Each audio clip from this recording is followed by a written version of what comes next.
Happy New Year, folks. It's Tuesday night, and you know what that means. Famcast Media proudly brings you the latest edition, the first edition of 2024 of Working the Marks. Here once again on Facebook Live via StreamYard, folks. Joining me here are my amazing co-hosts tonight here. We got Ricardo Fotos, the Iron Man of Working the Marks, who's looking like Killer Khan a little bit tonight there. Your sister's mustache. Looking very slim there, very nice. We got Macho Rodriguez, the Pitbull out of PA. And certainly down in the freedom-loving state of Florida, Double T, Tyler Taylor, the talent, join us here on Working the Marks. What's going on, gentlemen? Not much, man. Just getting ready to talk about this show. I can't wait to get into this Jericho news. All right. Well, folks, again, make sure that you click that share button because sharing is caring. Let everybody that you know on your social media feeds find out how much you love and enjoy Working the Marks. We'll get to Jericho in a minute, but the big news of the day, obviously in the last 24 hours, folks, was the return of a former WWE champion on Monday Night Raw. And while we were subjected to having to watch the modern-day Maharaja, Jinder Mahal, cut a very good heel promo, by the way, folks, yes.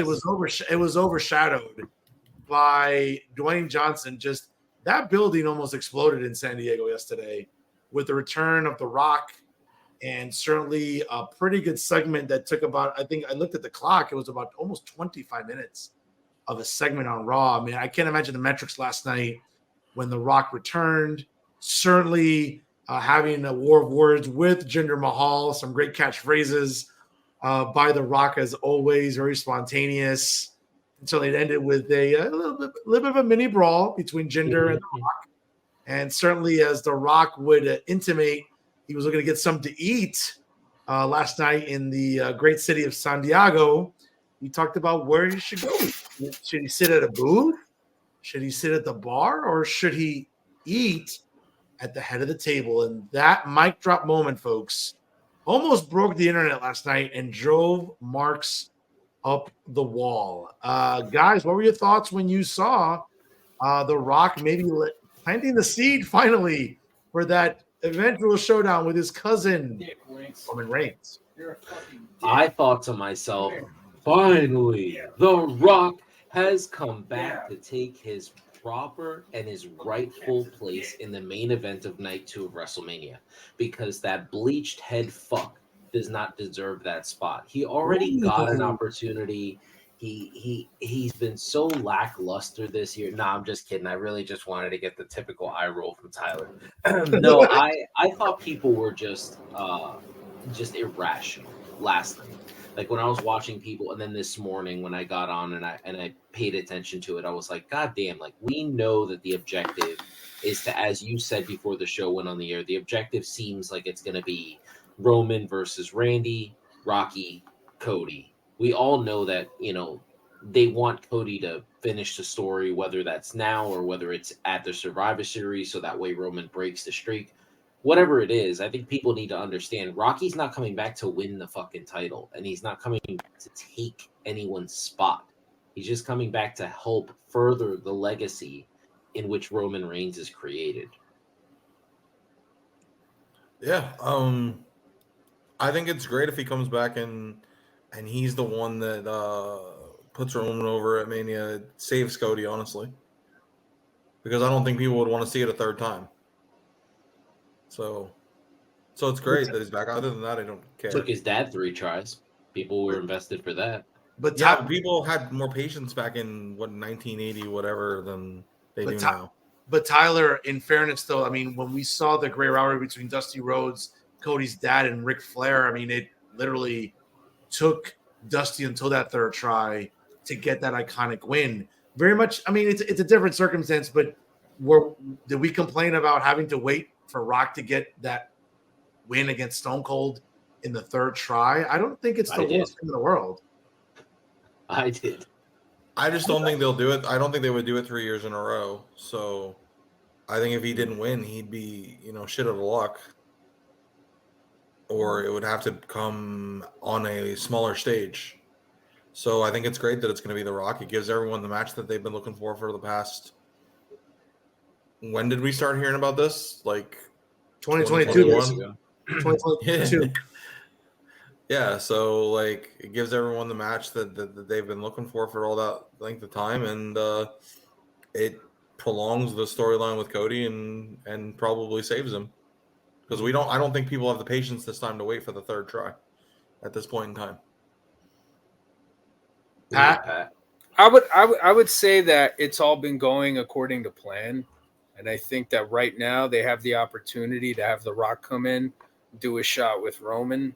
You know, you're gonna have the match with Randy and Roman. I'm sure that's gonna be entertaining. People are gonna dig it, but you know, you got that Australia show coming up. You know you're gonna fill the place up. You know you're doing good with the ticket sales. You got Rhea Ripley on the card, right? You got a bunch of other Australian wrestlers that you could fucking figure out what to do with. And you have all the stars at WWE. You know, you're going to have the Elimination Chamber matchup, 2 Elimination Chamber matchups. And what else would put it over the top than having The Rock there? Now, yeah, some people might say, all right, the tickets are sold. You're selling a few more tickets, but Rock's bringing like a whole bunch of eyes to this one show. And for them, I think it's a good way to have that match, but not kill Cody at WrestleMania. You know what I mean? Not ruin fucking Cody, you know? Because I think they've invested a lot of goodwill with Cody. You know, you look at Cody and what he's done. He's in the John Cena spot. He's doing all the fucking happy holiday videos. He's greeting all the people at the arena and the fucking videos that they show while you're waiting for matches at live events. He's doing all that stuff that John Cena used to do for the company. Mm-hmm. Sooner or later, you got to make good with that. I'll be honest, I don't think the record's really all that important. It doesn't matter. He's the best champion of the modern era. I think we can say that. He is. 100%. People will say, well, he doesn't defend the title. He doesn't this, he doesn't that. That's the whole point of the character, though. That's the thing. You're getting worked. You know? And not only that, but this guy, anytime he defends a title, he generates interest. He generates buzz. People talk about him. They interact over his name, you know, all over the place on social media. That's what they want. You know what I'm saying? They'd rather have that than anything else. You know, you can have the fighting champ. You could do it if the numbers line up. Maybe with CM Punk, if he can be durable enough this go around, and he can maintain those kind of numbers, he could be that guy. But I just think that with CM Punk, you got to turn him heel. At some point. Yeah, you know, make your good babyface money and all that stuff. Everybody loves it. For the most part, the people that really care and are interested in him the most, they all got it in AEW. Mm-hmm. Now this is the second go around. You know, this is the second reunion tour. You know, and he's going out there and he's making good on his promos and his ability to sell matches. So I think sooner or later you turn him heel, you make it easier for him, you let him sell, you let him do that stuff. And that's the CM Punk that people want to see. And I think that's the CM Punk that works with Roman Reigns. And Roman Reigns at that point won't need the title. He won't need the title because that title will be making Cody. Cody needs that coronation, man. He needs that defining moment, in my opinion. Well, here's what's interesting. And I think that because we're living in the era of like streaming services, and it's not like sort of like I think 10, 20 years ago where, you know, buying pay-per-views was sort of like the end-all be-all. I mean, again, Elimination Chamber is going to be on Peacock. Now, to Pat's point about The Rock is going to bring just a plethora of new eyes to this show on top of what it's already going to be doing anyway. Does the dynamic that it's at 6 a.m. matter? No, it's on streaming. Whether people watch it live or wake up later in the morning to watch it, it's still going to get crazy metrics. I don't think it's the same dynamic where like, oh, you know, it's like, well, how many buys is this getting? That's not the case anymore. I mean, again, Peacock has their subscribers. They're going to tune in regardless. Are people who don't subscribe to Peacock and buy it traditionally through either DirecTV or whatever other subscription service exists out there? Sure. But I think a lot of people are making a big deal about, well, look at the time, it's 6 a.m. I think, listen, it's going to get eyes on this show regardless. You know, we may never know. Maybe Billy Body will report on this. Who knows? But obviously, like they announced the Australia show back in the fall of last year, and we don't know how long this conversation has been going with Rocky. We don't know. Again, I'm sure Triple H and Nick Khan and him have been in constant communication about his schedule. It seems like maybe working all the way to Mania might be problematic for Dwayne Johnson. So that's why the Chamber works in perfectly for his schedule.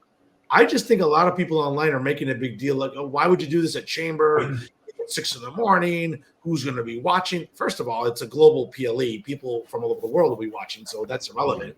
And I think number two, again, if they're going to stick with Cody, which it seems like that's the rumor that they're going to stick with it, then okay, Rock and Roman Reigns at the Chamber in an exotic country with a beautiful backdrop, 60,000 people. They might have to add seats, who knows? I don't think it's the worst idea, but if they move it to night 2 in Philadelphia in April, I think that's going to give you I just think it's a dead giveaway. Like, he's going to retain, and at some point, he's going to retain over Rock, and at some point, Cody gets the win. Maybe at some, but again, I'm still a firm believer that Paul, very much like he invested in Gunter with breaking Honky Tonk's record, I think there's an element to breaking Hogan's record, the merch sales, the metrics. I think that matters. That shirt sells itself.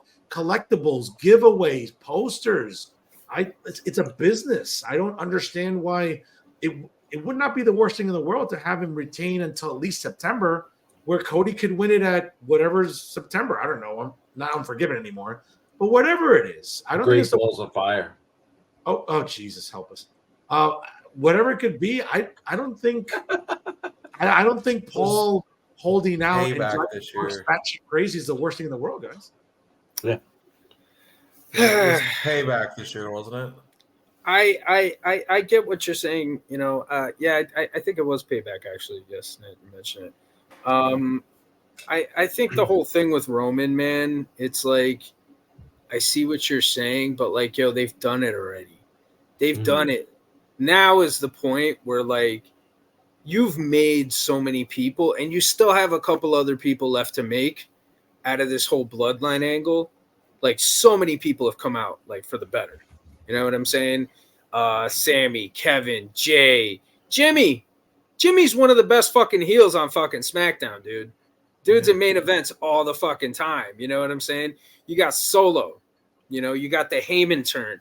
There's so much shit that's left like waiting. But this is all stuff that like could happen very fucking soon. It could happen very, very soon. And the other thing too, and I know a lot of people don't like to hear it, is Roman's health. We don't know what his health situation is like.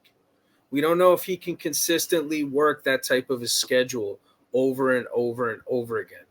But as a company, sometimes you get put into a position where it's like, this guy's our draw. This guy's our big attraction.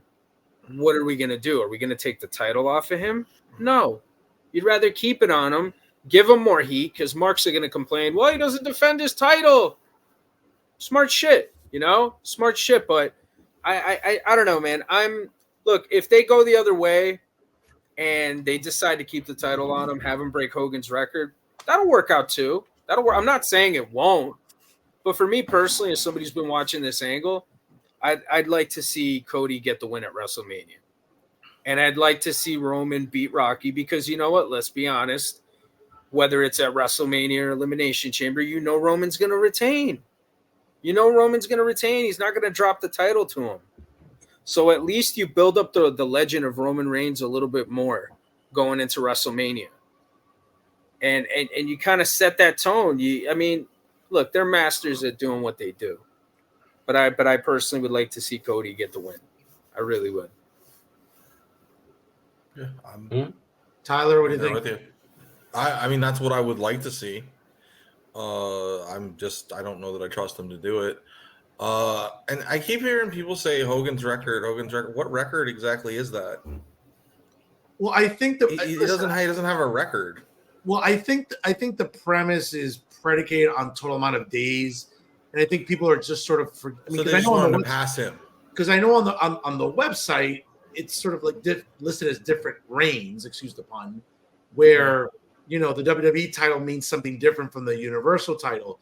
But I think what they're just doing, I think it's marketing. It's just, the 1,000-day shirt. I bought one, put in millions of people, and they'll still keep buying it. I think it's the premise of like once they merged the titles in Dallas in 2022. I think that was the premise of like, okay, now he's the WWE Universal Champion. So right, but Bruno has the record, right? Well, Hogan's record is the second longest now. Bruno's is like 8,000 days in 20. Bob Backlund is the second longest. Roman would have to keep the title until September of 2028, which I wouldn't mind. But no, me neither. But if you're gonna do it, you might as well. If you're gonna do it, you might as well commit. But Hogan's record is at about whatever it is. I think 1,000. It escapes me, but I think that's what the chatter is about. Like, and I know some fans, for some fans, it's semantics. Well, it's not really the WWE title. I understand all that, but it's marketing. It's the premise of the shirt. It's the premise of merch. Like, oh, the same reason people were buying windbreakers with 1,000 days on it is because that's what he did. He broke 1,000 days as they made windbreakers.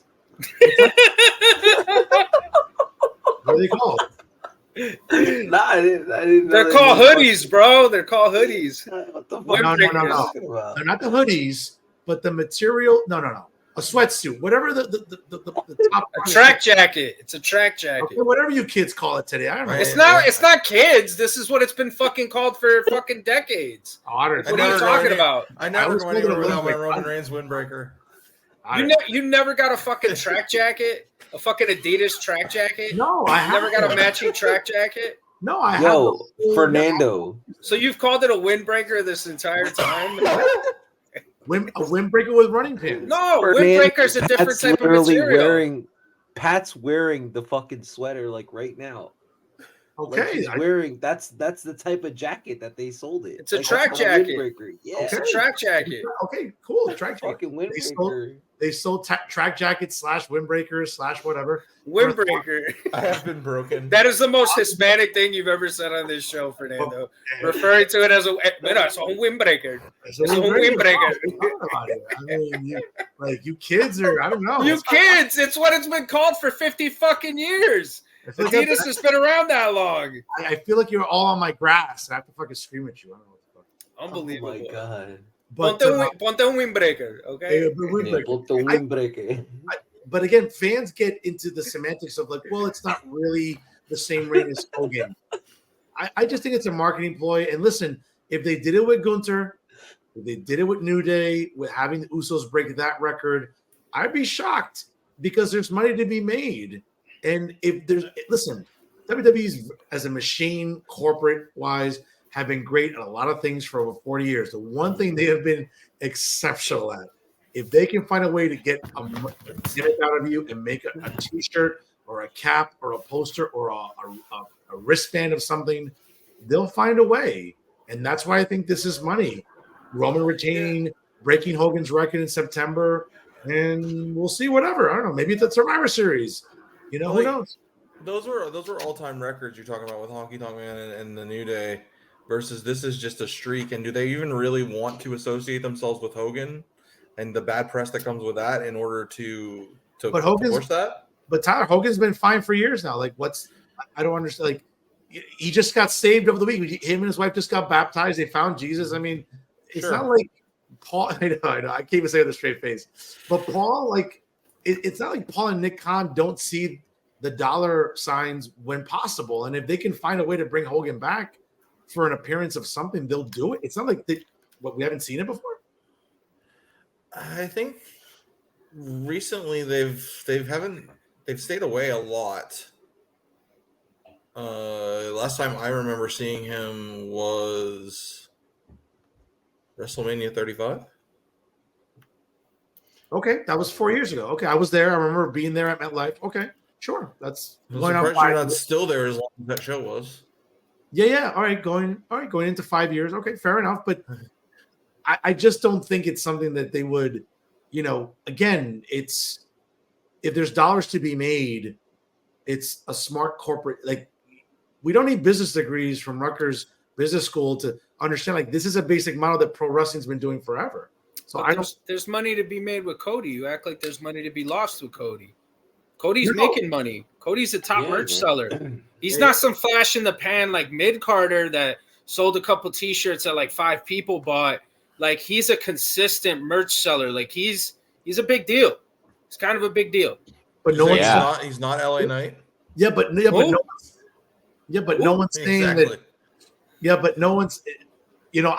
Tyler, I like you, brother. But an AEW fan saying who about someone like LA Knight, Pat said who? who's worked. Yeah, well, he's worked in full buildings. Wait, Can't wait, say, Listen, wait, hold on. before- Time out. Fernando, yeah. Fernando, Time out. let him talk to you. Let Okay. him talk to you. Well, that's- All right, let him Hold talk on. to you. Before you talk, Tyler, can I just say something? Just give me a second. Sure. All right, give me a second. Cody would sell the fuck out of some windbreakers. That's right. I had to take off my windbreaker. It was too hot in here. Okay, well, there you go. That's what it is. He's the one that said who. I just said LA Knight. I mean, Orange Cassidy would give his left arm to work in buildings that LA Knights headlined in, but okay. That's, Whoa, Orange Orange Cassidy's a better than LA million Knight. times the performer. LA Knight has a better physique. LA Knight has a better physique than Orange Cassidy. He looks more muscular. He looks the Sure. part. But Orange Cassidy's a better worker. And in my opinion, has better, longer, more sustainable fucking heat than fucking yeah. You know? Come on. Everybody knows yes is Bro. better than yeah. Everybody knows that. Whoa. You do understand that this dude stands in the middle of the ring and puts his hands in his pockets and people go ape shit. Yeah. Yeah, That's but it. okay. How many hours has Jim Cornette dedicated to talking about it? You know? Oh, It obviously fucking works. People No, pay attention.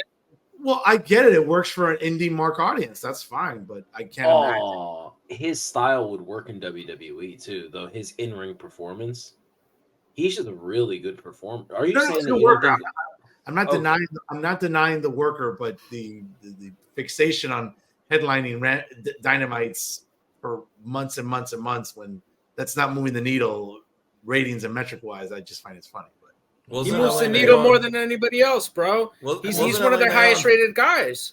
Power like 2 years ago? Power. Like, Who can forget about Listen, NWA I'm not gonna- Power. I'm not gonna sit here and say LA Knight is, and I like the guy personally. I just you know, but I love Elena. Yeah. no, LA Knight's fine. He's not Max because Max. No, of sucks. course. He's better than Max. But to Pat's point about Cody, no, listen, no one's. But Cody is still going to keep selling merch. He's still drawing these crazy metrics and engagement. That's not going to change. I think Cody's probably going to be that exception to the rule, right? We've talked about it over years, right? We talk about offline that sometimes guys chasing, and then when they finally get the belt, sometimes it kind of fizzles out. I don't see that with Cody. That's why I think that eventually, whenever Cody wins it, it's going to stick. And I think Cody's going to keep that. It's happened before with some guys. Like they chase and then it, for whatever reason, right? The Dolph Ziggler's, the Dean Ambroses, whoever, it fizzles after the win. I don't see that with Cody. I'm almost certain to bet money on that whenever it happens with Cody. yeah, I was thinking about that earlier today, but it was with I was thinking about Swerve. I wonder if people will turn on him when he wins it. Well, he's a heel. Well, sure he is. You watch to the your crowd. mouth down there, Cuban Missile Crisis. How dare you besmirch the name of Dean Ambrose? He was an amazing WWE champion. No, Mach, I loved him. I almost lost my voice screaming at SummerSlam at Barclays for him. But let's not pretend that people like Dean Ambrose or Dolph Ziggler, for one reason or another, sometimes you chase, then you're the champion, then it kind of fizzles out. It's happened. I'm not imagining. Yeah. this. Well, in Dolph's case, they said we're going with Dolph, but Dolph isn't our guy. They said that. No, I'm just saying, like, I don't foresee that happening to Cody when he finally wins the title and finishes the story. Yeah. I think Cody I agree might with be you. the exception to the rule where fans are still going to be behind him Mhm. and it's not going to fade.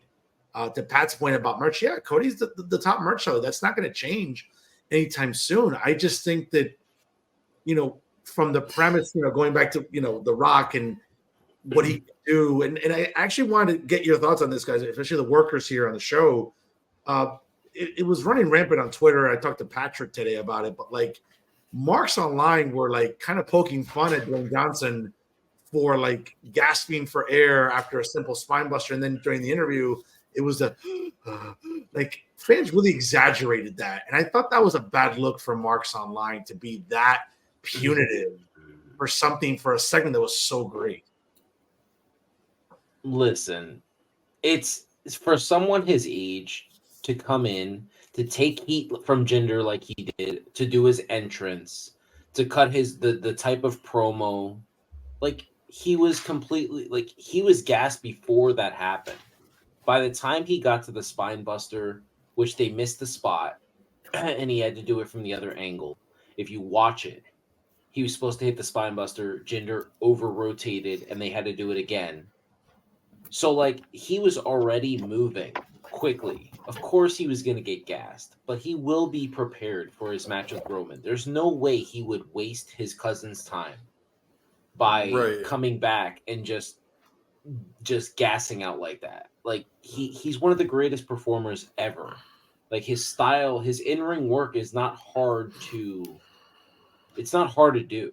You know what I mean? It's a lot like Cena. Like, Cena doesn't look gassed when he's out there because his style's more slow. It's more impactful. Rocky's is mostly punch, kicks, float over DDTs, spine busters, body slams, back elbows. I mean, I don't know. Everybody that's commenting about him being gassed has never ran the ropes one time in their life. Yep. Like that's what it is. Like, have you ever seen the television show Glow? When they're testing out all of the girls, and then you see like the girls running into the ropes and they hit it chest first because they don't know how to properly hit the ropes. That's what I see all these internet trolls doing. Like, nobody knows how to take a back bump properly. They'd smack their head. They wouldn't even know what tuck your head means. Like, anybody who comments about this gas shit, they don't know anything. So it's like, whatever. Say what you got to say. Exactly. There, I think there are also people too that don't understand the magnitude of like what this guy's doing. Mm-hmm. Like, him performing in front of thousands of people like that, everybody in the fucking building paying attention to him. You know, this is something that a lot of people don't understand what it's like. You know what I'm saying? So obviously they're going to be quick to judge. He's going to be under a microscope because he's a legend. You know, now, unfortunately, there's kind of this really, like, I don't know, man. It's kind of like this trend I noticed amongst like younger fans of like trashing the old school guy, trashing the legend. You know what I'm saying? Like, shitting on dudes who've bled, who fucking sweat for the business, who sacrificed for the business. You know what I mean? And shitting on a lot of these dudes. And I don't know, man. For me personally, I don't think it's cool.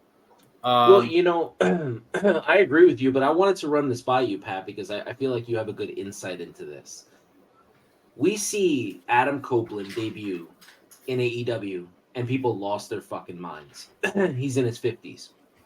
We see Jay Russo, Christian, debut in AEW, 50s. People lost their mind. People are clamoring for Dolph Ziggler to go over there. People are clamoring for Mustafa Ali to go over there. These guys are in their 40s, right? Everybody loves these guys. Everybody wants these older cats to come in and wrestle in this company that's supposed to be younger. And then we have a legit legend who comes back to the sport, who's going to bring eyes to everything. Why do you think that people are more prone to attack Rocky and attack the WWE for bringing in an older star, but they seem happy with AEW bringing in older stars? Well, because it's the way they like it. That's it. That's really just what it boils down to. It's the way they like it. It's the brand that they prefer. And, you know, WWE obviously does everything a lot better. They just do. Like, even their shitty matches are better produced than AEW shitty matches. You know what I mean?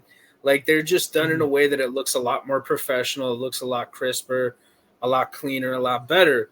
But you have a lot more micromanagement going on there. You know, and it kind of it's a good thing in a lot of ways because it prevents talent from hurting themselves.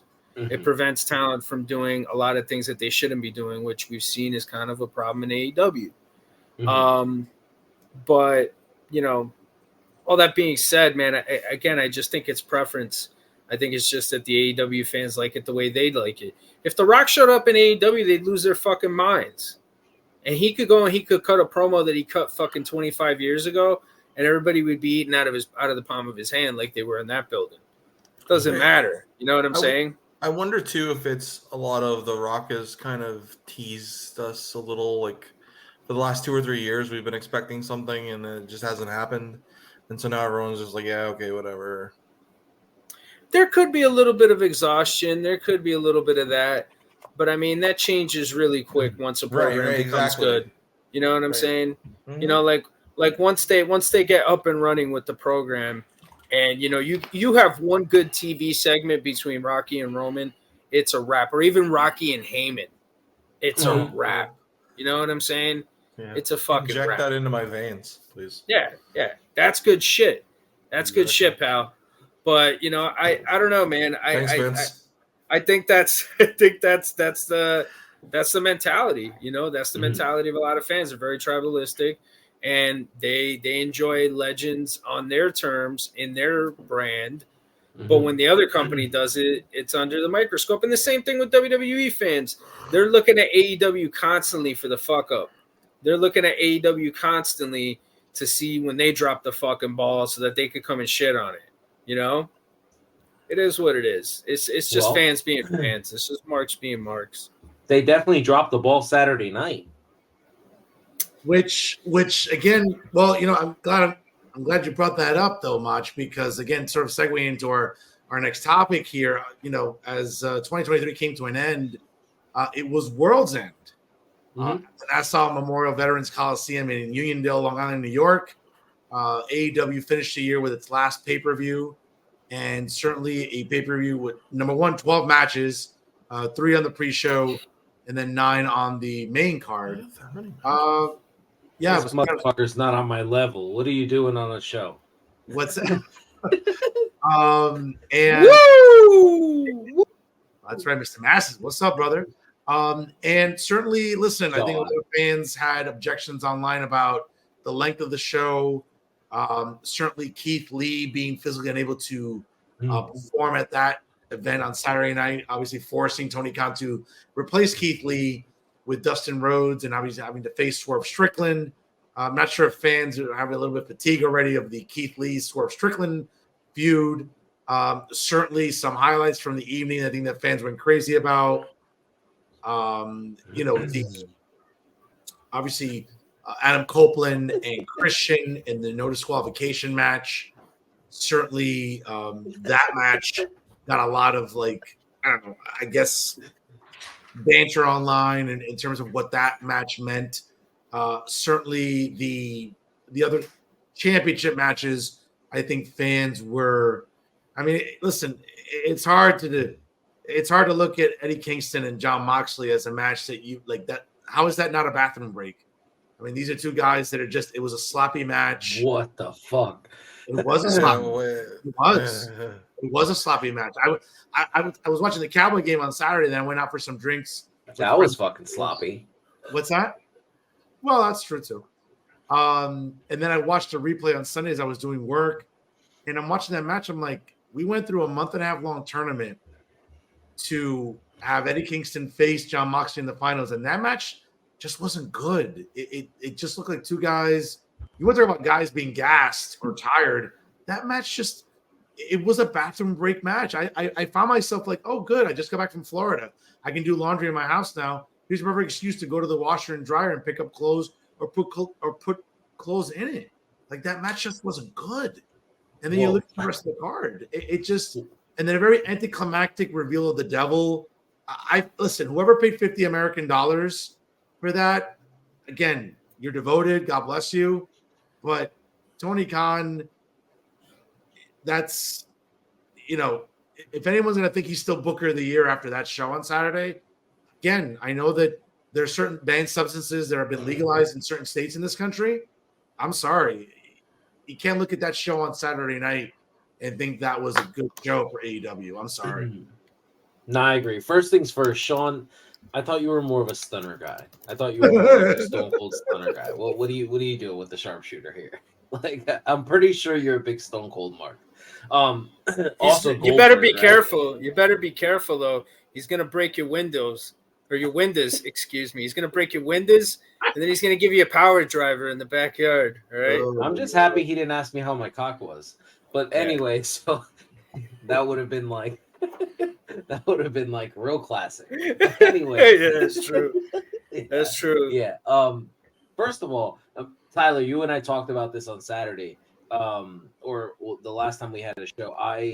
We definitely felt like the Eddie Kingston, John Moxley. This is their worst match that they've had since they've in AEW. This is definitely their worst match that they've had. It served its purpose. Yeah, I mean, it served its purpose. I cannot rock with you about Swerve and Dustin because Dustin can still go. And Swerve gave him a lot of heat. He looked, he absolutely looked good. That's what Swerve does. He puts people in the right positions. This isn't the first time he's had to work a vet last minute. We saw him do it at Wembley with Sting. He made Sting look like he can still go. Like he can still legitimately go for like a lengthy period of time. We probably know he can't do that anymore. And Dustin is so good. He's the best in-ring performer in that family. So like, I think that's pretty clear. The best part of the show was Samoa Joe. He was the shining star. He was the absolute star of the entire card. There's no ifs, ands, or buts about it. When I made the reference before we started this segment about how they messed up, it's because there was a certain wrestler that, even if it was just as a precaution, should have been left off the card. That's what I kind of meant. But the show itself, it was kind of like, it was kind of lackluster. I think the last 3 matches are the matches that mattered. The women's matches were serviceable. I think that's kind of what we came with, like that they were kind of serviceable matches. I mean, but as I said this weekend about the show, we can't keep complaining that we want AEW to stop doing like their 10,000 hours of wrestling, that we want them to be more character driven, and then they start giving us character driven shit like Julia Hart or like Abaddon, and then we get it, and then we're still unhappy. Like, you need to make up your mind with what you want from that company, because it's like Pat said, WWE fans like are looking for them to mess up. For me, the only mess up that they really did was leaving Jericho on the show. Yeah, I think if you have any doubt at all, you have to pull him. But as far as the show goes, I think it did a lot to advance stories. I don't think it was a pay-per-view. It was like kind of like an In Your House where it got things moving along. I don't think it solved a lot of other than the devil reveal and them making Eddie. It didn't really solve a lot of situations because Christian and Copeland's still going, and Swerving Keith Lee didn't have their blow off, and I could continue. I mean, but Tyler, it's interesting you bring that up, and actually it just dawned on me when you mentioned it, and now it refreshed my memory. Just imagine for a second the way the ending of the Christian Adam Copeland match came about, and then the circumstances surrounding the few minutes thereafter. That was as big a clusterfuck as I can remember. Imagine if Paul Levesque booked that. Marks Online lose their minds. Imagine if he said, obviously Damian Priest is the Money in the Bank winner. I'm just going to designate this person to cash in. If he did that, Marks would crucify Paul Levesque. Tony Khan does it here, and not a peep from wrestling fans or Marks or whoever. I just find that's a blatant double standard. Are you telling me when you saw Killswitch win that Battle Royal that you didn't know exactly what was going to happen? I suspected that either it's one of two things. Either that would happen or he turned on Christian. Or he turns on Christian. And that was the match of the night. That whole thing was they beat each other with each other's moves. No, but what I'm saying is that imagine if Paul were to do what Khan booked for Christian to get the title back immediately after losing it. Just imagine for a second what Marks would say online about, look what Triple H did. Tony Khan does this and not a peep. Well, there was some chatter online and some vitriol, but just a mad. But You're not being disingenuous. What's that? You're being disingenuous. James How? Ellsworth won the first women's Money in the Bank ladder match. That was booked in WWE. Okay. That there's nothing worse than that. Okay, and Vince got some vitriol for that, right? Okay. Well, yeah, they had to do it over. Okay, but Yeah, and then he won it again. Okay. That was I mean, that was 7 years ago. Now, again, I'm not excusing it, but what I'm saying is that the vitriol Vince got for that was pretty significant online. no, I agree. I just think I don't know. Maybe we look at it differently. I actually came away from the Edge and Christian match thinking that they produced a better Edge and Christian feud than WWE did, because I thought the feud with Edge and Christian in WWE was awful. I thought the Hardys feud going into WrestleMania was better, and that was a terrible WrestleMania match. Okay. Pat, I'm curious about your thoughts here. So I caught some of the show early on. I forgot that it was even on. And then I tuned in the middle of Moxley and Eddie Kingston for the All Japan America Championship.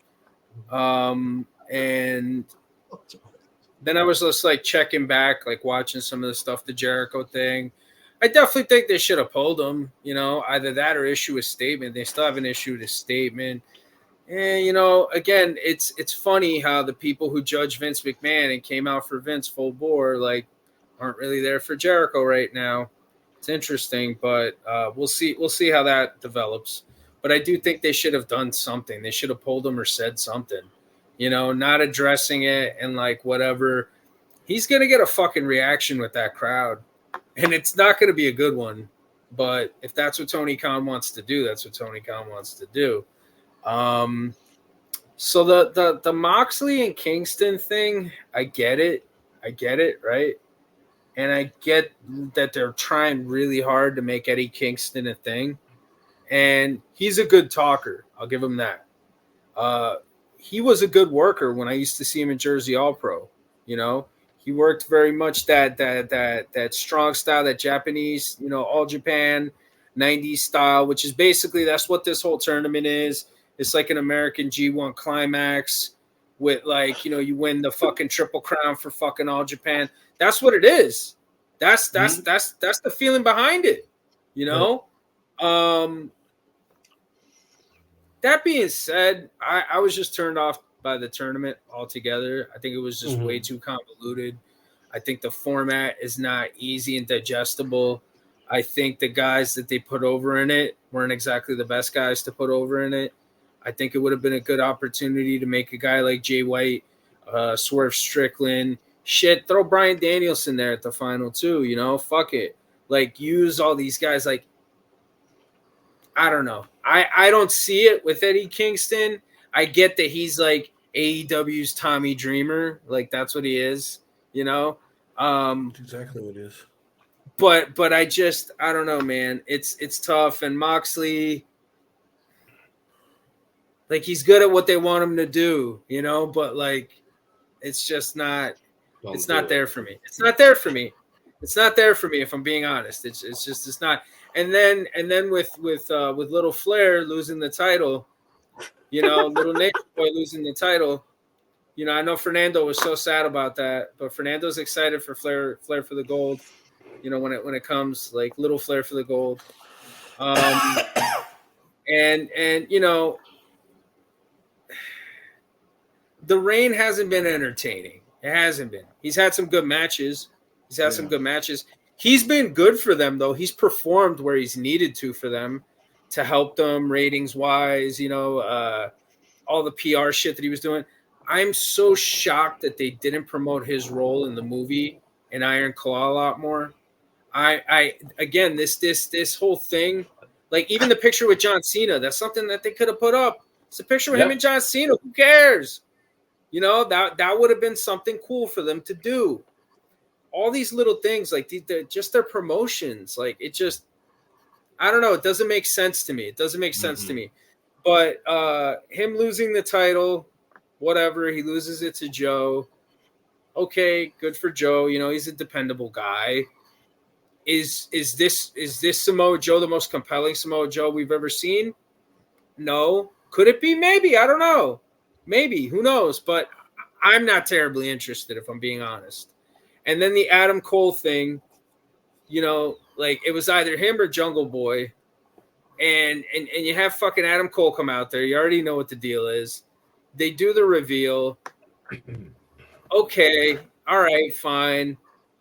But like, I don't know, man. I feel like there's not a lot that AEW could do that's gonna like draw a ton of interest like the way it could have, let's say maybe 2 years ago or like a year and a half ago. You know what I mean? I think that opportunity for them to get all that buzz and all that hype and all these new eyes, it's gone. It's gone. And I understand it's a very wrestling centric, Mark centric brand. I get it. Maybe we see what happens with Mercedes. If Mercedes comes in, her and Tony Storm would be interesting. Is that going to be enough? No, I don't think so. I don't. Unless they do something crazy. Unless they think completely outside of the box, you know, then okay, maybe. But I think the way that they've handled things that have been outside the box that they could have turned into good television and they haven't, it makes me believe that they wouldn't be able to do that even if that did happen with Mercedes, let's say. They dropped the ball with the MJF thing after he called Tony a fucking mark, okay? They bought him back like whatever, like fucking super gimmicky and hokey, okay? The Punk, the Brawl Out, they fucked that shit up. They couldn't get those guys to work together. You know what I'm saying? So even if they were to catch like some kind of lightning in the bottle and get some buzz with something maybe controversial, he's not going to be able to sustain that. He's just not. He's not going to be able to keep that shit going at all. So I don't know. It's for me, I just watched it and I was just like, oh, okay, all that stuff happened. But it didn't really matter. And I feel like MJF losing the title should matter more.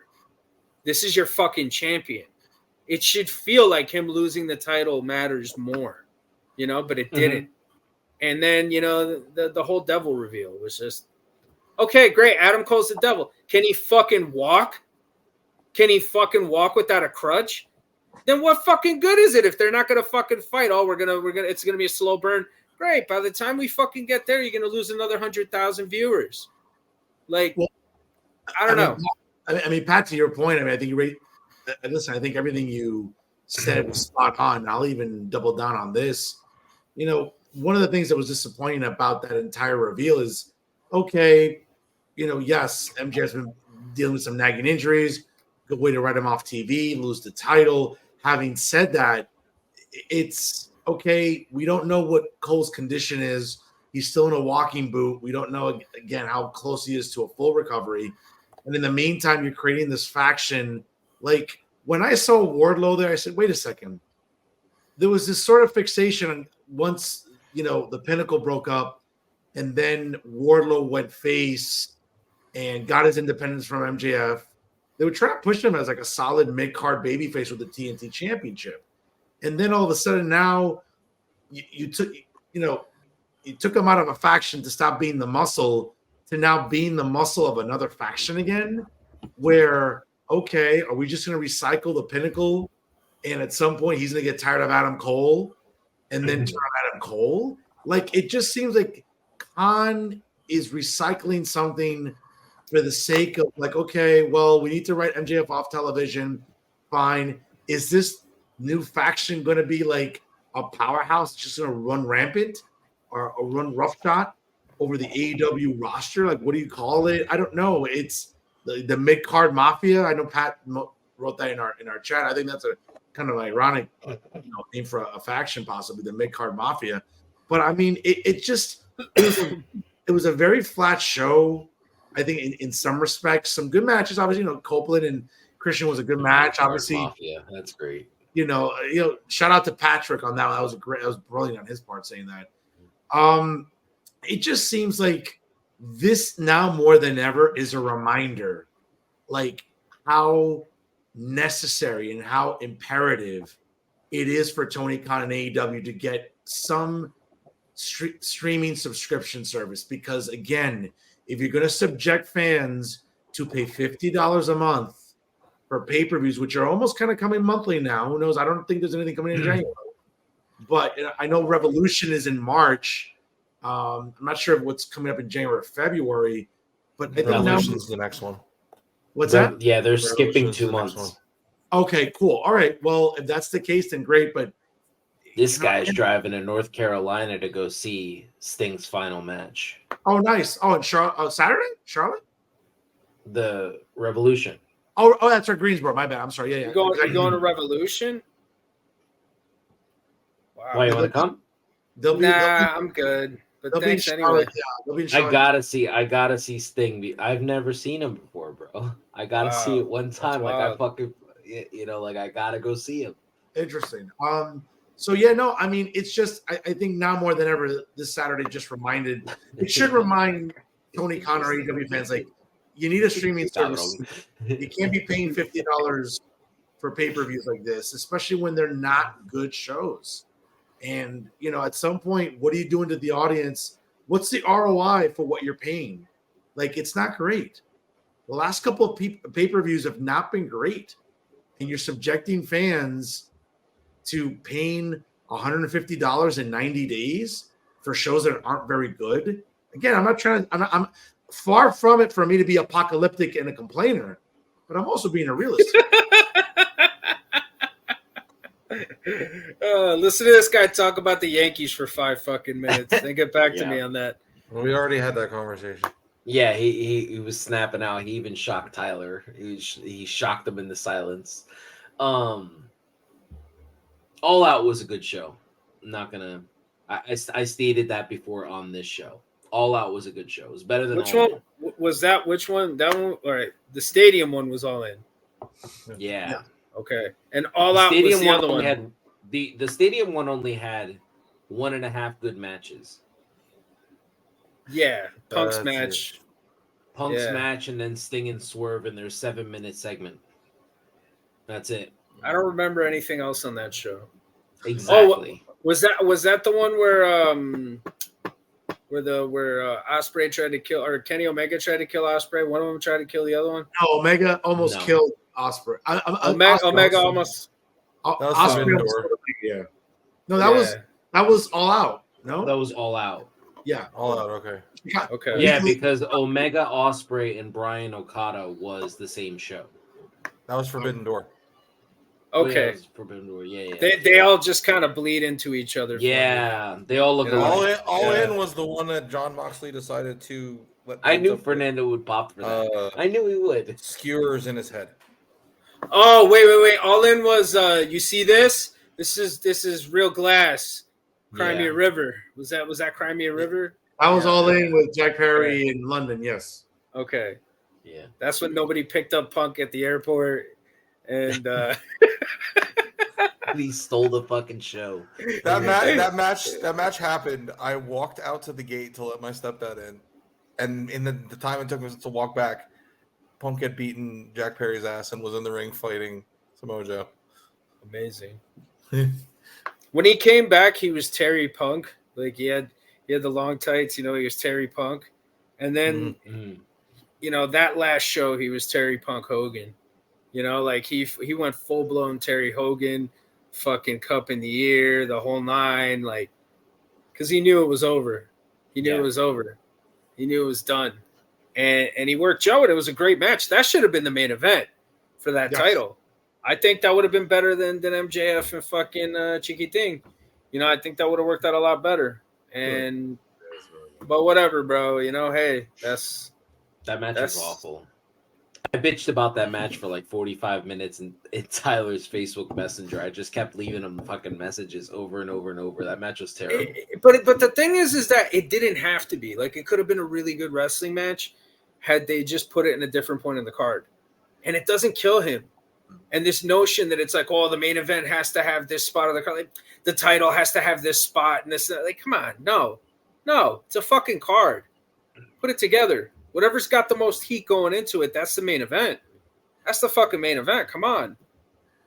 This guy's back. I mean, listen, again, it was a show that had some highlights, some lowlights, but one of the lowlights, guys, from World's End this past Saturday in Uniondale was the chorus of boos greeting Chris Jericho when he showed up in the multi-man tag match. And obviously Nick Houseman, who has really shown he hasn't been shy at all about his dislike of Chris Jericho over the years. So he must have been salivating at the mouth once he was reporting this. But apparently not just of what happened with Kylie Ray, but Chris Jericho is now facing accusations of getting physical with colleagues' girlfriends. So now the initial allegations are linked to something with Kylie Ray going back to her departure from AEW in 2019. Certainly the allegations and the fallout have cast a shadow over Jericho's reputation. Houseman initially hinted at some undisclosed issues from Jericho's past, suggesting potential controversies. Subsequent tweets alleged that Kylie Ray had an uncomfortable encounter with Chris Jericho in a hotel room, which was cited as a significant factor in her decision to leave AEW. Adding complexity to the situation, a video clip from 2019 has resurfaced, as Patrick had mentioned before, where Chris Jericho had downplayed allegations of hush money settlements by Vince McMahon against female accusers. Certainly, given the recent accusations against Jericho, it's now gained significant attention, prompting fans to reassess their perception of Jericho and his character. Obviously, he was bombarded with NDA chants during World's End while speaking on the Café de Renee podcast over the weekend. Former WWE superstar Rene Dupree of the La Resistance fame from 20 years ago revealed that he was told by independent talent in Manitoba, near Winnipeg, that Chris Jericho has had a bad reputation for going after other wrestlers' girlfriends and getting physical with them.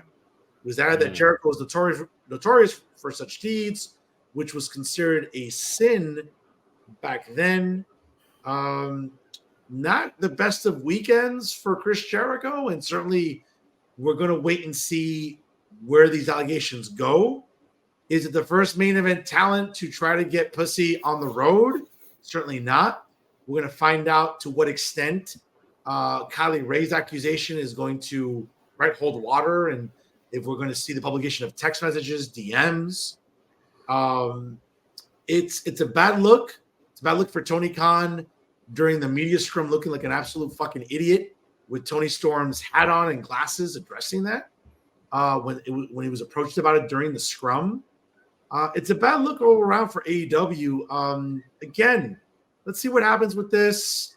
I think living in the era where, of Johnny Depp and Amber Heard and other things sometimes, let's let it marinate organically. Let's wait for the discovery to come out before we just jump to conclusions. And I think, the court of public opinion is different than the court of law. We're all entitled to due process. I'm not sure if Chris Jericho's going to get due process in the court of public opinion, guys. I mean, I don't want to sit here and I don't want to jump into this whole like D is doing right here in the chat here. But what I will say is, the least they could have done is just taken him off, put out a statement saying whether they believed it or not. Just kind of been like, look, a third party will investigate. That would have been the smart thing to do. But by leaving him on the card, letting him go out there, smile in everyone's faces, look at that entrance. Watch the entrance. He soaked everything up. And that's what he does because he's untouchable right now.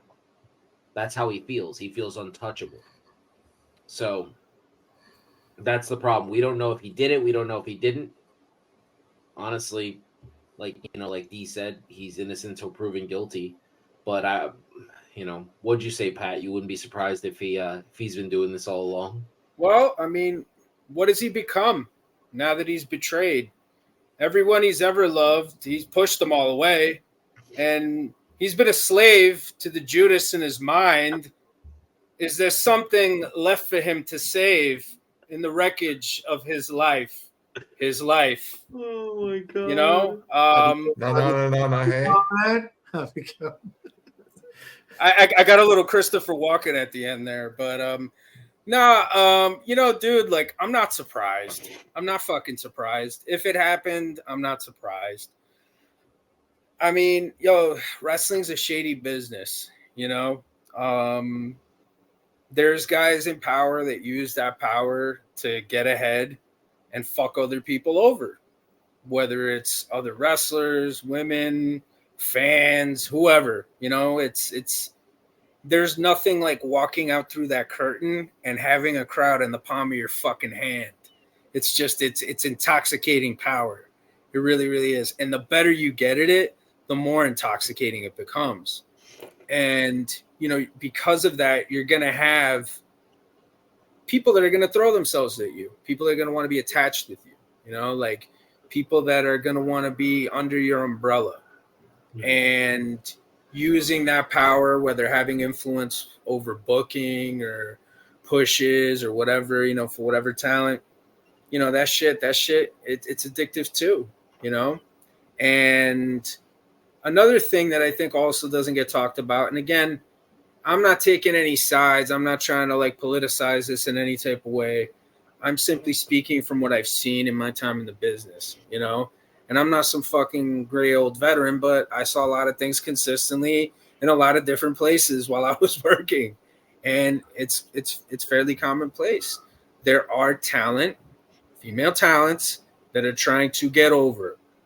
And, you know, some guys use their power to, you know, let it be known to women that they can get over that way. You know, that is something that exists. Whether fans know it or not, whether fans care to acknowledge it or not, it is something that's very real. Could this have been a case of this? Yeah. I would say probably most of the shit that happened with Vince McMahon was like that. There was a lot of women that were trying to get over, and they fucking threw themselves at Vince, and Vince was like, hey, fuck it, when in Rome, you know? But, you know, I don't know, man. I think there's been a lot wrong with Chris Jericho for a long time. I used to be a huge Chris Jericho fan. Chris Jericho fan, okay? You know, and I still am to some extent. I respect his work. I respect his accomplishments. But I think his time in AEW, I don't know, man, he just hasn't aged gracefully.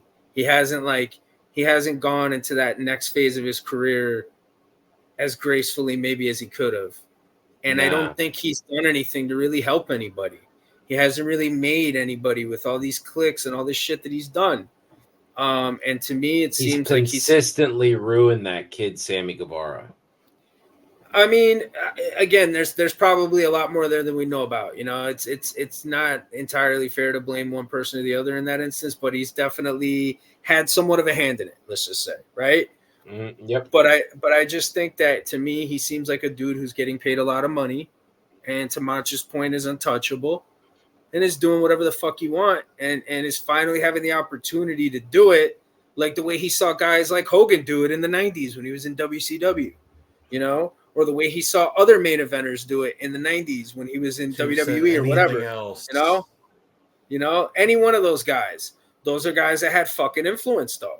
Those are guys that had fucking influence, if we're being honest. He didn't have that influence back then. He wasn't that guy when he was even in WWE. And now he is with Tony Khan, and Tony Khan's paying him really fucking well to be that guy. So he's going to take advantage of that shit. You know, that's definitely very possible, but we'll see what happens. And again, you know, innocent till proven guilty, right? But I think we should definitely at least hear what these women have to say, and that's it. Just like we did with Vince, you know, they're gonna fucking look into it. I mean, it's pretty interesting because we see how the two major companies in North America handle some PR problems, right? Like case in point. I mean, I'm not trying to draw the equivalence. I'm not trying to draw an equivalence here. What I'm trying to just come up with examples. Think about what happened with Mandy Rose and how quickly they discharged her once it, you know, leaked out that she was having an OnlyFans account, and certainly some risque photos were made available. And subsequently, the company looked at it as like, well, it's a liability to us. We don't like this. I'm sure maybe they spoke to her and said, listen, I think you should take this down Perhaps maybe she chose not to. They released her. They looked at it from a PR perspective and they acted on it. And, that's one way of one company doing business, right? Having said that, in this case with Tony Khan, during the media scrum, and we all know that at the media scrum, like any media scrum, you're going to get some, well, I hate to use the word journalist. Not everybody in that room is a journalist, in my humble opinion, but maybe not the hardest of questions. And if Khan wasn't confronted with a tough question about Jericho, then okay, he chose to let him go out there. He chose to, knowing full well it's New York, it's the New York area, it's a very big mark area of the country. Maybe he was going to get some vitriol, and he did. He was booed incessantly, everything else. Maybe Khan chose to say, well, you know what? I'll let this investigate, right? Like, okay, remember, just a couple months ago, Tony Khan feared for his life, supposedly, and took the necessary legal and corporate action to discharge a talent. He's not doing that in what arguably is a much more serious violation in what Chris Jericho is being accused of. Again, innocence before guilt. I'm all about that. But it's interesting how these two companies in North America have, again, different PR potential disasters, one bigger than others. They've chosen to act very differently, haven't they? Yeah, I think it's important to note that no woman has actually come out and made an accusation yet. Some guy with a podcast who admittedly has said that he does not like Chris Jericho, and he said so again today. I did see that. Nick Hausman came out. Nick Hausman went out of his way to say that again on his show, which I thought was. And he also said we weren't necessarily talking about Kylie; it was taken out of context. So he's already kind of waffling his credibility, I think, a little bit. Obviously, if anyone wants to come out and make an accusation, they should be believed and it should be investigated fully. But until that time, what can they really do? It's some guy saying something and nobody's what's the word? Nobody's really backed him up yet. But didn't Kylie like a comment that was she about hearted the comment or something? Yeah. So I mean, she kind of confirmed it in her own way. You know what I'm saying? She kind of did confirm it to some extent, or at least some type of involvement. So I think it's safe to say that it could be her in that instance. You know what I'm saying? But he even said now that that's not what he's talking about. So then, what did she like the video for? Yeah, I don't know, because at the time she liked the video and that's what it said. Is like this could be in reference to her, and then she liked it, and then he came on today and said, oh, that's not necessarily what we're talking about. It's taken out of context. What tweet did I send to 3 use the other day about the fans with Kylie? You don't think that had something to do with it? What are you talking about? What fans? Yeah. The tweet I sent you about the fans that were attacking Kylie, saying that she brought this on herself.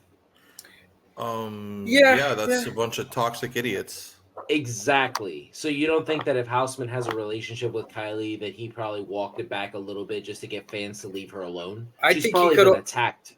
He could have walked it back because of an NDA, maybe because she has an NDA. We don't know. But I mean, an NDA doesn't prevent you from reporting a crime. Yeah, he would know, just like Fernando. Fernando. No. I'm not discrediting it one bit. I'm just trying to understand how this would go. So she could basically report her own crime, but not necessarily say that it happened, or I don't know. So how would this work? What she can't do is she can't leave, and she can't say like, oh, like for instance, she can't disclose like specifics about, like, for instance, let's say you went home with a celebrity and they had a weird kink, like the one we're discussing before the show. You couldn't, if you sign an NDA, you can't go out and say, hey, I went home with such and such and he made me. Well, I mean, guys, I'm not an attorney. I think we'd have to rely on our fan of the show and a friend of ours that we know, the Honorable James Anthony Barracato. I mean, he's an attorney. He could probably give us more information. But I'm just trying to draw on the comparison or maybe some equivalence here. Wasn't the premise about Vince that yes, there's an NDA signed, but wasn't that predicated on a cash settlement being issued? There's for the NDA? thing. Okay, because it seems like here, like, okay, if Kylie signed an NDA, there's no record that we know of that there was any cash settlement or any agreement out of court to make sure that, Kylie didn't sue AEW or sue Tony Khan or sue Chris Jericho. I think that's the fundamental difference here. Like, Vince McMahon had allegations against him, but that also translated into cash settlements in a court of law, like being negotiated among attorneys. That doesn't seem to be the case here, at least from what I understand and reading, between Kylie Ray and her departure 4 years ago. I could be wrong, guys. I'm just sort of hypothesizing here. I wouldn't be surprised if some money changed hands, and that's why because people keep talking about NDAs, and I took criminal justice in college, and I had to go look it up to make sure, but it does say that an NDA cannot prevent you from reporting a crime. Now, what it doesn't say is whether or not you might forfeit any potential settlements because of it. I think she would gladly give up her money for peace of mind. If you think it would give her peace of mind? Otherwise, why would she even do it to begin with? Why would she sign the NDA to begin with then? Well, that is true, because my next statement was going to be that I find it very, very ironic that the people that were looking to rake Vince McMahon over the coals are the same people defending Jericho. Yeah. I mean, I don't want to defend him. If she wants to come forward and say that he did this, then I'm going to believe her and I'm going to support her and anyone else who wants to do it, because you sound like. But I'm not. But I'm not going to take this guy's word for it, who admits that he has a grudge. Well, Fernando mentioned his name earlier. I've been waiting for Pat to say that Billy Body said something about this. That's what I'm waiting for. Nah, he hasn't reported anything, so I'm pretty sure he'll be back in the next couple of weeks. But this is a big story. He's probably going to come through with something about Elimination Chamber, so we'll definitely be reporting that here. I think a lot of the people that are considered credible are being very careful. Well, yeah, I mean, especially all the pro AEW people like SRS and Meltzer and all these other guys, like, they don't want to get fucking blackballed because, like, yeah, Jericho does hold some influence there. He does, Well, it's not just that, but in 2019, when this happened, Brian Alvarez went on his podcast, and a lot of people keep leaking that 2.5 minutes of his podcast where he said that when she left the company, there was no malicious intent, that people need to just get over it. She left on her own. She asked for her release. He was very clear. That 2.5 minutes, if there was a way for Dee to put that on the show so we could listen to it, you can hear he's very clear and serious that nothing happened. So I think if more information comes out about this and we find out that Jericho in fact did do this and he has done this in the past, I can't imagine Brian Alvarez gets to keep his job or his following. The guy told us to look the other way. Well, or told us or tried to convince us to look the other way. Well, I mean, again, I think, listen, we have to look at the Wrestling Observer being about as reliable as, the Mets in October. I mean, let's be fair about this. So I think that, let's sort of. Or the Blue Jays in September. Well, true. They don't get to October. That's right. Very good, Macho. The premise of, some of these sites having to be careful, because at the end of the day, if Jericho wants to raise a stink to Khan, Jericho by and large has been that employee for Khan, like he hasn't really been problematic up until now, but he's one of the highest earners there. He, initially brought, some mainstream wrestling eyes to AEW when it first debuted 5 years ago, becoming the first champion. Okay, we'll see. I don't know if Tony feels a sense of loyalty to Jericho. He's compensating him significantly, But if this starts to leak into something really, really potentially dangerous for AEW, I don't know what Khan's going to do. Listen, we've already seen the precedent that Khan doesn't know how to act like an executive. Let's be fair. That's not me being anti-AEW. There's a body of work there. Like, you know that as an executive, he hasn't acted well. Something in September. The idea that, this is a company that, he's not a good – listen, doesn't delegate authority well. We all learned this after the brawl out in 2022. Okay, we learned this the hard way. He's not the type of CEO or corporate person that, let's say, a Vince McMahon, Nicholas Khan, or, Paul Levesque are. And we've seen that.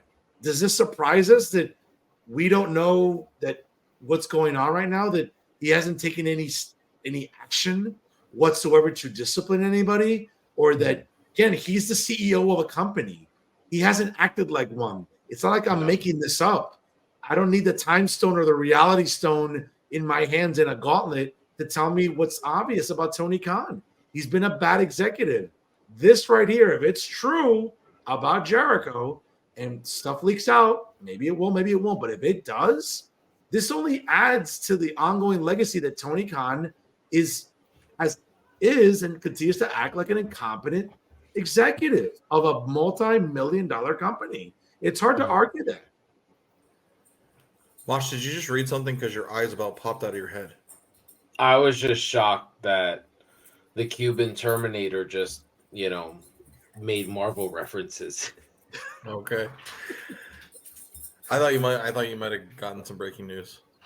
No. I was just guys, just about Fernando. Guys, tell me where I'm wrong in the aforementioned. Nope. Tell me where I'm wrong. You're not wrong. Any good CEO or corporate leader would have said, all right, here's what we're going to do. We're going to put you on the sidelines, suspend you with pay pending investigation. Mm-hmm. I don't understand how that didn't happen. That would have come a long way. That's all he had to do. And when they asked him about it, he could just say, well, I can't comment on ongoing investigation. Mm-hmm. That's simple as that. But he went out there in a babushka and stupid to be sunglasses. Fair, he didn't go out there in the babushka. The babushka kind of came after. Whatever it was, he looked like a pendejo. I mean, Tony Storm could put a babushka on me any day. Listen, absolutely. that meme is going to be. I mean, whether it's Sid Vicious going after Tony Khan daily or other things, that's not going to be going away anytime soon. We'll see where this takes AEW. We'll see. Listen, this Wednesday, tomorrow night, excuse me. Dynamite emanates from the Prudential Center, the home of the New Jersey Devils. And we're going to see if Jericho is on the show, what the reception will be for Jericho in New Jersey. I don't anticipate it being any different than what happened in Long Island this weekend. Maybe Khan keeps him off the show, but if based on what happened last week, and if they're setting up for him and Guevara to reunite and challenge for the tag titles, if he tracks Jericho out there again tomorrow night with Guevara to further that storyline, again, either Khan suspects that there's nothing to this story, or he really doesn't. Again, it's for a company that, again, this is stuff I usually talk about on Mondays. For a company that's so progressive and so woke and everything, are you really being pro women if you're going to track Jericho out there again without some justification of investigation? Or at least they even did their stupid little pose. Yeah. The little sex gods pose? Yeah. Where they lean on one another? Okay. They even did that. Well, again, I think it remains to be seen what happens with AEW. It's something to keep an eye out for. One thing on this, what's interesting that I just thought of? Whenever the speaking out happened and Sammy was involved, he was suspended. And Jimmy Havoc was fired. So previously they have taken stuff like this seriously. So that's something to keep in mind. All right. Yep. There's a precedent there of taking some punitive action. So it makes me wonder why they're not in this case. No, that's fair. Guys, before we call it a night here, we're about to hit 11 Eastern time here on Famcast Media. Guys, on this day in pro wrestling history, some notable things. On this day in 1983, January the 2nd, in the main event of the New Japan Pro Wrestling Weekly Show in Tokyo, Antonio Inoki defeated Jesse the Body Ventura. Whoever thought that match would ever have taken place. Jesse the Body Ventura. Right, former governor of the state of Minnesota. On this day in 2006, in at the old Brendan Byrne Continental Airlines Arena, great building where we saw New Jersey Devils win multiple Stanley Cups. The Monday Night Raw was held, and in the main event, in the first bump match, Kurt Angle took on John Cena as the referee was knocked down. Angle connected with a chair shot to Cena's head, busting him wide open. Certainly, while the referee's still being down, Angle goes for the FU, at the time known as Cena's finisher, but it was reversed by Cena into the STFU submission.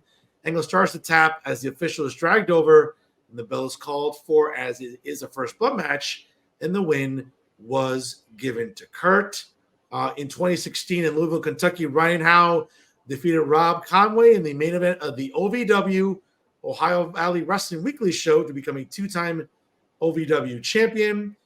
And on this day in 2019, All Japan Pro Wrestling held their annual New Year's Wars event in Tokyo in a very legendary six-man tag team match, notable because the average age of the wrestlers taking part was 48 years at the minimum. Manashobu Fuji, Osamu Nishimura, and Tajiri defeated Jun Akamaya, Kotari Suzuki. Jun Akiyama. I'm sorry, excuse me. Akiyama. Kotaro Suzuki and Atsushi Maruyama, when Tajiri got the roll-up and the pin on Maruyama. All that great stuff, folks, happened on this day, January the 2nd, in pro wrestling history. Guys, let's close it out here. What do you got for us? Match of the week, 34 years ago today. Go back and watch it for the NWA World Television Championship. The coveted Arn Anderson. The coveted World Television Championship. Yes, AA Arn Anderson versus the Great Muta. Go watch it. It's awesome. That's right. He can have my spot. My spot. My spot, yes. Tyler, what you got for us as we close it out here today? Not much. Looking forward to Wrestle Kingdom here in a couple days, and I think we're gonna have a show either Friday or Saturday. Mm-hmm. Anyone who wants to tune in? What's the main event for Wrestle Kingdom, guys? Wow. I think it's Naito and Sonata. It's not like any of us host wrestling podcasts. Yeah. No, I think it's gonna be Naito and Sonata. I think Sonata is gonna defend the title against Naito. A lot of people say it should be Danielson and Okada. To some extent, I do agree with that sentiment, but I just think that Naito deserves that spot. Sonata deserves that spot, and Okada's on the way out pretty much anyway. He and Danielson are gonna have a great match, and I hope Naito gets the win, and I hope he gets to do his whole fucking celebration, because that's been a whole thing for some years now. Been a part of the storyline, and Naito struggles. Okada, he said he only has about 10 good years left the other day, so we'll see. Pat, what you got for us as we close it out here? Nothing, man. Really excited for Wrestle Kingdom. Really excited for this upcoming year of wrestling and this month alone. I think there's going to be a lot of good shit coming up soon, and can't wait to fucking talk about it.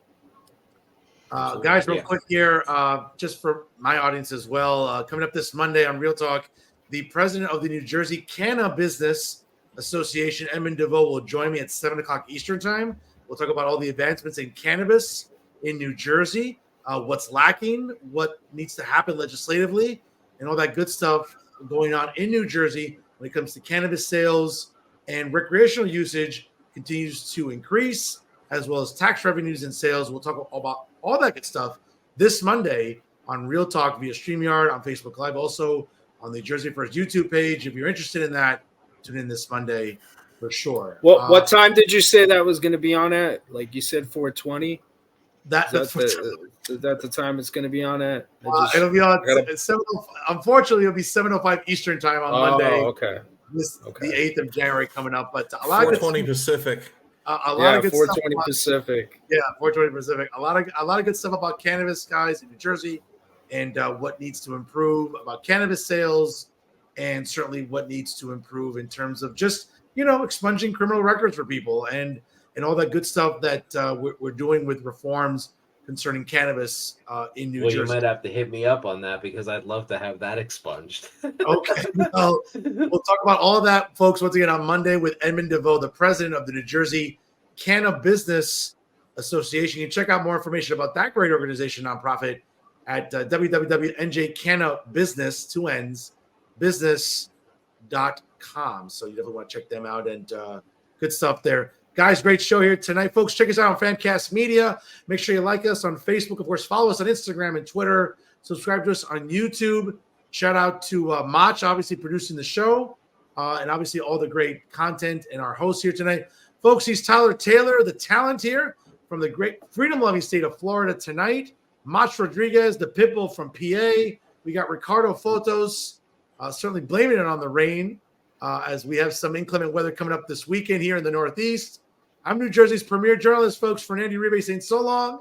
If you can be good, be bad, baby. We'll see you next time on Working the Marks. Come back, D! On Famcast Media. D, please come back to us. Come back, D! Come on, we miss your bad spelling.